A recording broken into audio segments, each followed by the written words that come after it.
جو آ گیا ہم نے اسے بقا کا نجات اور بقا کا راستہ بتلا دیا اور نجات اس کا مقدر بنا دیا۔ جناب حضرت ابراہیم خلیل اللہ علیہ السلام سرکار بچپن ہی کے عالم کے اندر اپنے آپ کو اتنا مضبوط فرمایا، اتنا قوی فرمایا کہ پھر بہت بڑی آگ کی پرواہ کی نہ، ظالموں کا سامنا جب کیا اس وقت گھبرائے، پریشان ہوئے، نہ ہی تکلیف کا انہوں نے یہ سمجھا کہ مجھے تکلیف پہنچے گی، بلکہ وہ سمجھ گئے، سمجھا گئے، راستہ بتلا گئے، حق کے دامن کو مضبوطی کے ساتھ تھامنا تمہارا کام ہے۔ مدد، عنایت، فضل اور خدا کی رحمت برسانا پھر اسی کا کام ہے۔ پھر ظالم بھی ہو، جابر بھی ہو، ظالم ظلم کرنے والے بھی ہو اور طاقت اور ہمت بھی رکھنے والے ہو، تمہارا ایک بات بھی ٹیڑھا نہیں کر سکتے۔ جب تمہارا کامل ایمان ہو جائے، مضبوط یقین ہو جائے، بھروسہ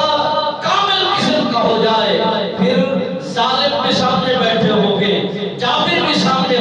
بیٹھے ہوں گے، جلاد بھی سامنے بیٹھے ہوں گے، ظلم و زیادتیاں کرنے والے بھی سامنے بیٹھے ہوں گے، مگر کامل ایمان رکھنے والا آنکھوں میں آنکھیں ڈال کر زندگی کو بسر کرتا ہے، وہ چاہے سلاخوں کے پیچھے کیوں نہ ہو،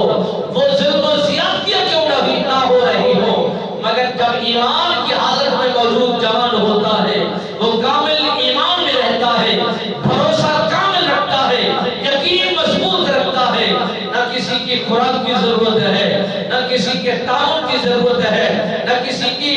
مشروب کی ضرورت ہے، نہ کسی کے رحم کی ضرورت ہے، بس ایک ہی یقین کے ساتھ وہ بیٹھ جائے کہ میرا مال کا اور میری جان کا محافظ میرا خدا ہے اور میرے تقوی کا محافظ میرا خدا ہے۔ میں یہی یقین رکھتا ہوں، آخر مر جانا ہے، آخر رخصت ہو جانا ہے، آخر اس جہان سے نکل جانا ہے، موت آنی بھی آنی ہے، مگر اس موت کو گلے سے لگایا جائے جس موت کے اندر بہترین ذائقہ ہو اور جس موت کے اندر یہ کامل یقین ہو کہ میں نے جنگ لڑنی ہے تو کائنات کی لڑنی ہے، جہان کی لڑنی ہے، انسانوں کی لڑنی ہے، جگیرداروں کی لڑنی ہے، جہانداروں کی لڑنی ہے۔ جب اس یقین کے ساتھ وہ انسان بیٹھ جائے، وہ کامل یقین کے ساتھ بھروسے میں ہو جائے، طاقت رکھنے کے باوجود بھی کسی کا کوئی بال ٹیڑھا نہیں ہو سکتا، کسی پر ظلم و زیادتی نہیں ہو سکتی۔ اگر یہ طاقت دکھتی ہے تو ایک ہی خدا کی دکھتی ہے، ایک ہی رب العالمین کی شان ہے جس نے سارے زمانے کے مخالفت میں ایک انسان کو پال رکھا ہے، ایک انسان کو زندہ رکھا ہے، وہ نبیوں میں ہو، رسولوں میں ہو، پیغمبروں میں ہو، صالحین میں ہو، متقیوں میں ہو، پرہیزگاروں میں ہو، نیکوکاروں میں ہو، صالحین میں ہو، یا عام انسانوں میں ہو، یا مسلمان ہونے کا دعویٰ کرنے والے انسان میں ہو۔ جب اتنا کامل یقین اور بھروسہ انسان میں آ جائے، پھر نہ کسی قوم سے